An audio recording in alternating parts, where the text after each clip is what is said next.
Ei, senhores, aqui é o Captei trazendo mais informações sobre o mercado imobiliário.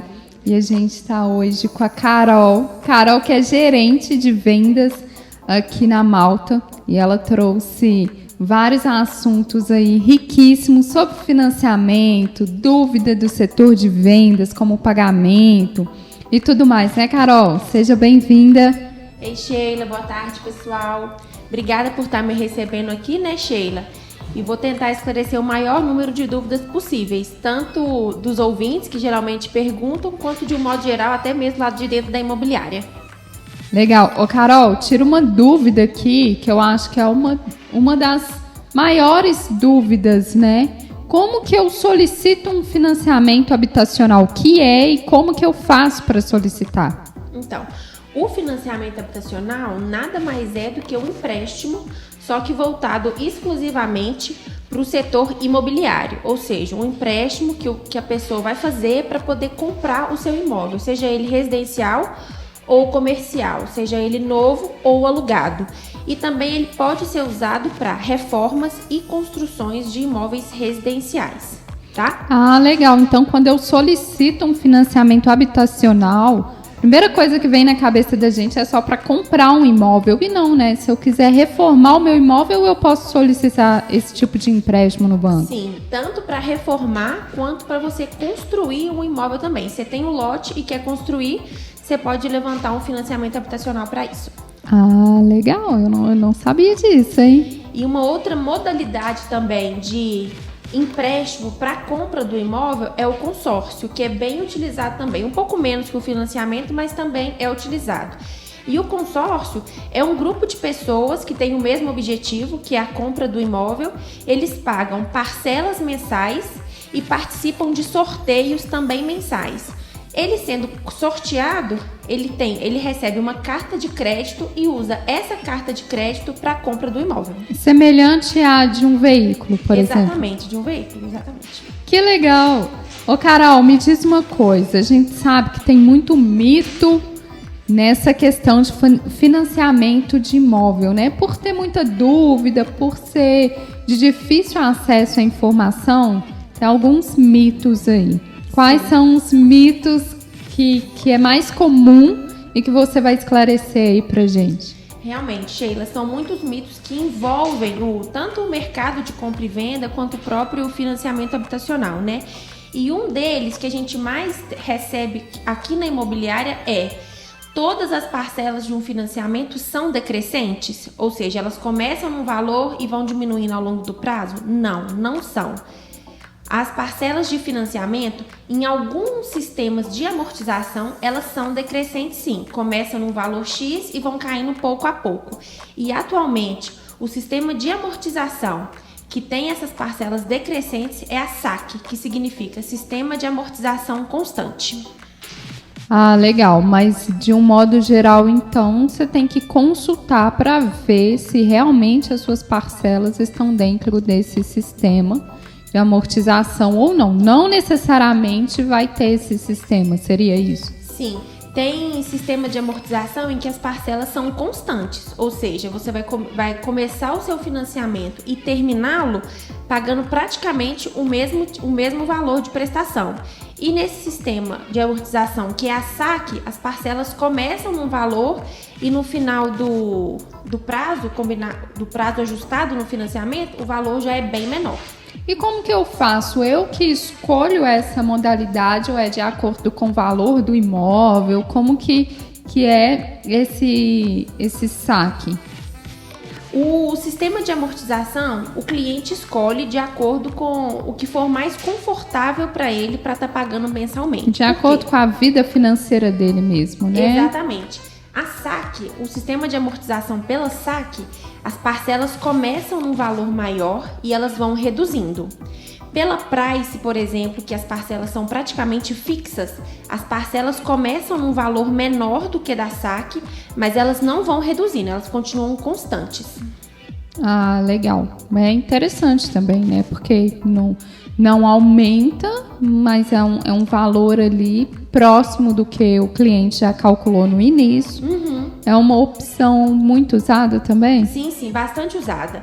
Vai realmente ao cliente mesmo que decide qual que vai ficar mais confortável para ele no momento da contratação do financiamento. Porque também, você me tira essa dúvida, se eu colocar as parcelas ali no mesmo valor, tende a ser um número menor de parcelas do que a que vai sendo decrescente ou não? Não. O cliente opta por um prazo de financiamento, ele pode escolher o prazo dele. Vamos supor que ele quer um prazo de 35 anos, que são 420 meses. Tanto na saque quanto na price, entendeu? O prazo não muda. O que vai mudar mesmo é o sistema de amortização. Se ele tem a intenção em quitar o imóvel num curto espaço de tempo, a price, que é as parcelas constantes, ela tende a ser mais interessante do que um cliente que a expectativa dele é de prolongar até o final o financiamento, entendeu? Legal, entendi. E só falando aqui, Sheila, uma outra dúvida que é muito comum pra gente também é a questão da composição de renda. Se, por exemplo, só um casal, marido e mulher, que pode compor renda. E não, isso é um mito muito forte. Qualquer pessoa pode compor renda. Por exemplo, um casal de namorados, um casal de amigos, pai e filho, 2 irmãos. Todos eles podem compor renda e não necessariamente um casal, entendeu? E tem instituição financeira que comporta até 3 ou 4 pessoas compondo renda num financiamento.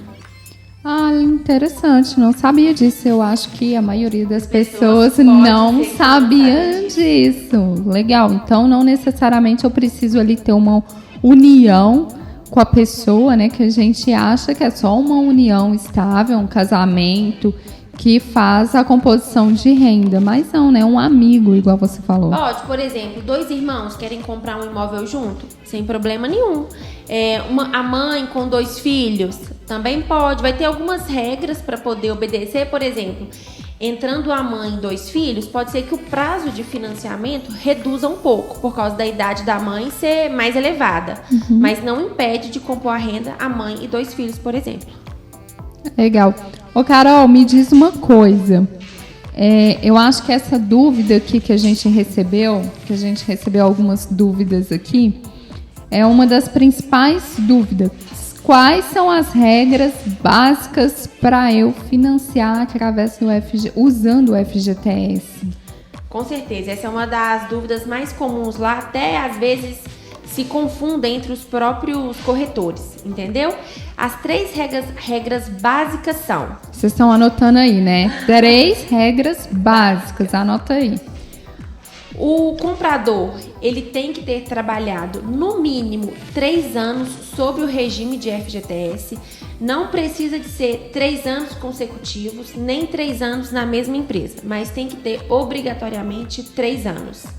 Então, é 3 anos de contribuição no FGTS, basicamente. Exatamente. Isso, né? Não adianta você ter 3 anos de empresa e você não ter contribuído com o FGTS. Exatamente, 3 anos, 36 meses de contribuição com o FGTS, tá? Uma outra regra, não ter nenhum tipo de financiamento ativo concedido pelo Sistema Financeiro Habitacional em qualquer lugar do Brasil. Então, ou seja, você não pode estar financiando um outro imóvel. Por exemplo, você mora em Belo Horizonte. Com o FGTS.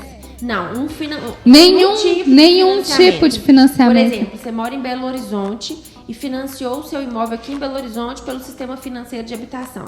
Você quer comprar um outro imóvel, por exemplo, lá no Minha Pará. Casa Minha Vida. Não Qualquer pode. modalidade.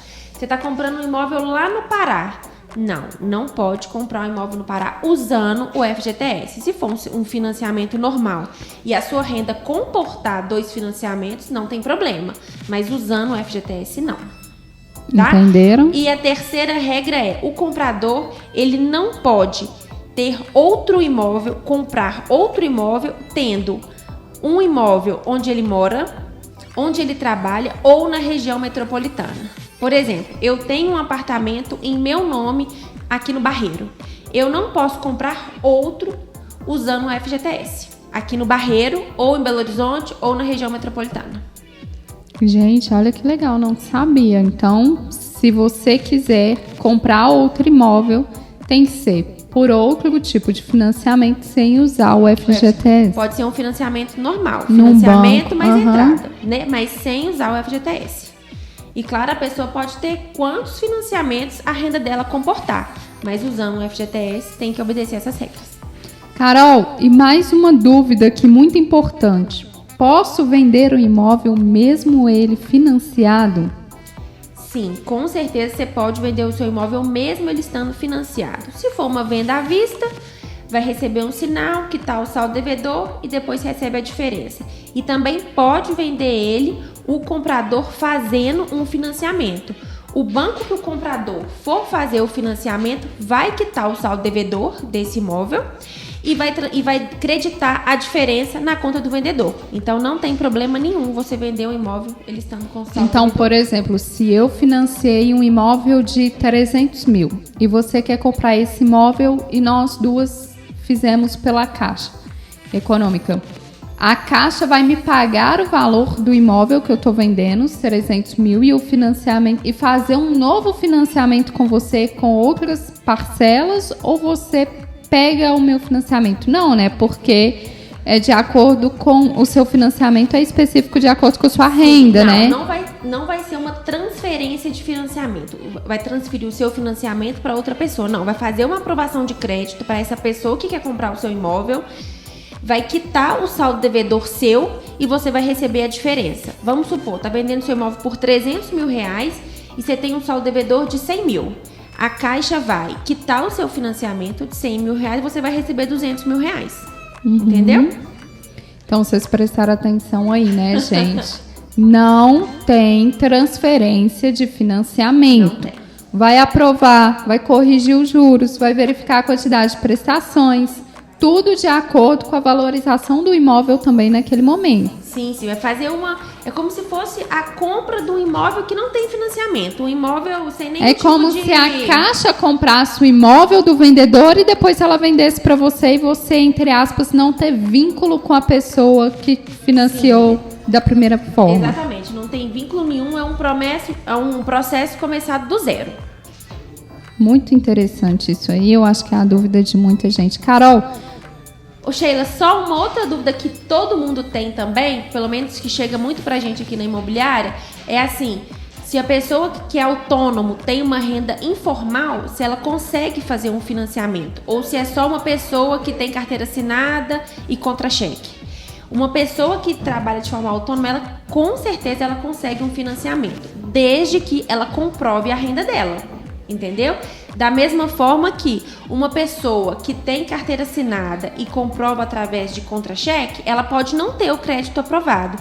Por exemplo, por algum tipo de restrição, por exemplo, por um alto comprometimento de renda. Então, os dois tipos de renda, informal e formal, podem ter o crédito aprovado, como não podem ter o crédito aprovado para o financiamento. Ô Carol, e pegando esse gancho aí, como que fica a avaliação de um casal se uma das partes estiver com o nome restrito? Não consegue a aprovação. De forma alguma, Carol? É como se fosse uma pessoa só. É como se fosse uma pessoa só. Não consegue. A pessoa é casada, independente do regime. Se um deles tem restrição, ele tem que regularizar essa restrição, senão não consegue fazer um financiamento. Muito bom. Gente, eu acho que esse podcast aqui, ele foi muito importante. Tirou muitas dúvidas nossas, né, Carol? Pelo menos as principais, assim, que sempre chega pra gente, eu acho que a gente conseguiu abranger como um todo. Agora, eu vou fazer uma pergunta aqui pra Carol, que vocês não vão entender muito, mas daqui a pouco vocês vão entender. Carol, posso te esperar no próximo podcast? Sim, com certeza. A gente combina, tá bom, Sheila? A gente combina. Carol, muito obrigada pela sua participação. A gente vai agendar assim, porque você trouxe informações riquíssimas aqui pra gente, que só você consegue tirar. Gente, só a Carol que sabe isso tudo aqui sobre financiamento. Não tem como ela fugir, eu sei que é a dúvida de muita gente. E ela é mais do que especialista no assunto. Não tem ninguém aqui na imobiliária com a competência que ela tem, com o conhecimento que ela tem no assunto. E eu não posso parar de passar uma informação tão importante, né, Carol? Carol vai pensar com carinho, ela gostou de fazer esse podcast aqui. Eu sei que no próximo ela vai trazer muitas informações pra gente, né? A gente vai combinar, tá bom, Sheila? Carol, obrigada pela sua participação. Eu que agradeço. Obrigada, pessoal. Gente, esse foi mais um Captei, o seu podcast no mercado imobiliário.